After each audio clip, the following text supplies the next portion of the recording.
Vincent Malloy is 7 years old. He's always polite and does what he's told. For a boy his age, he's considerate and nice. But he wants to be just like Vincent Price.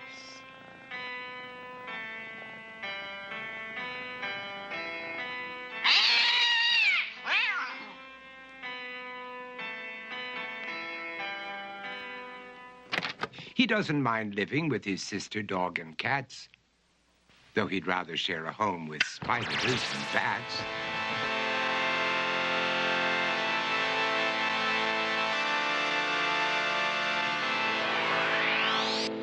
There he could reflect on the horrors he's invented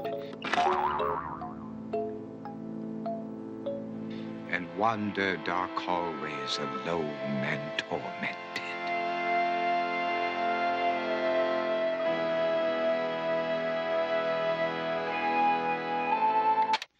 Vincent is nice when his aunt comes to see him, but imagines dipping her in wax for his wax museum.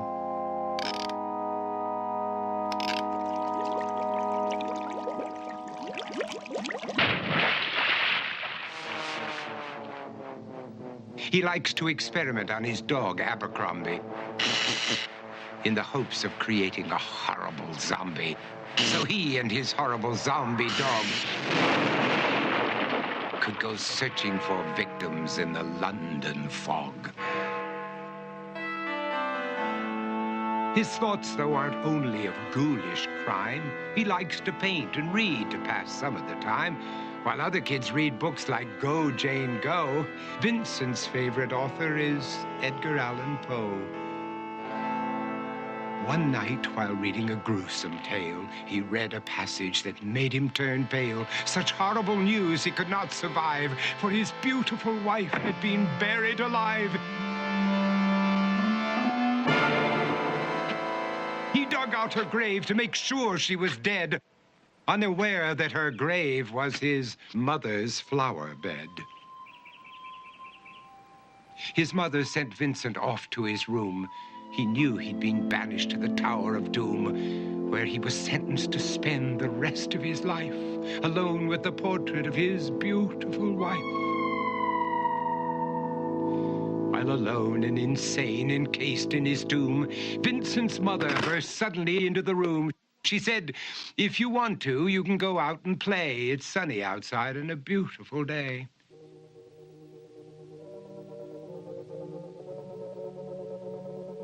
Vincent tried to talk, but he just couldn't speak. The years of isolation had made him quite weak.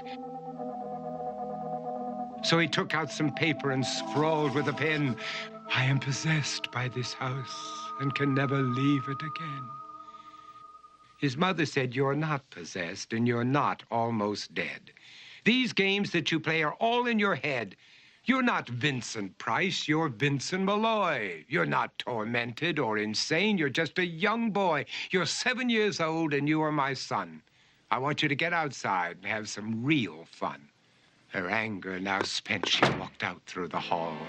And while Vincent backed slowly against the wall, the room started to sway, to shiver and creak. His horrid insanity had reached its peak. He saw Abercrombie, his zombie slave, and heard his wife call from beyond the grave. She spoke from her coffin and made ghoulish demands, while through cracking walls reached skeleton hands. Every horror in his life that had crept through his dreams swept his mad laughter to terrified screams. To escape the madness, he reached for the door, but fell limp and lifeless down on the floor. His voice was soft and very slow as he quoted The Raven from Edgar Allan Poe. "And my soul from out that shadow that lies floating on the floor shall be lifted nevermore."